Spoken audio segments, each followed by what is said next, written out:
ఐతుకు అనేటటువంటి యవనస్తుడు కిటికీలో కూర్చొని నిద్రపోతున్నాడు. నిద్రపోతా పోతా పోతా పై అంతస్తు నుంచి పడిపోయాడు, 3వ అంతస్తు నుంచి కింద పడిపోయాడు. ఆయన చనిపోయాడు అని ఉంది, ప్రాణము విడిచాడు అని ఉంది. చర్చిలోకి వచ్చిన తర్వాత నిద్ర ఏంటంటే అర్థం కాదు.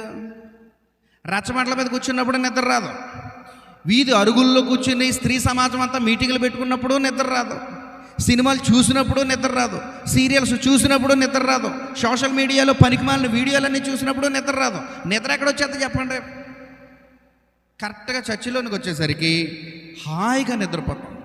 మరి చర్చి అంటే బెడ్రూమ్ అనుకుంటారో ఏటో తెలియదు కొంతమంది విశ్వాసులు. ఎక్కడ నిద్ర రాదు కానండి, అయ్యగారు నాకు ఎందుకోనండి చర్చిలోకి వచ్చేసరికి తెగ నిద్ర వచ్చేస్తుందండి అంటారు. ఇది కంప్లైంట్ మళ్ళీ. ఎక్కడ నిద్ర రాదట, కానీ ఎక్కడ వస్తుందట నిద్ర? చర్చిలోకి వచ్చేసరికి వచ్చేద్దట.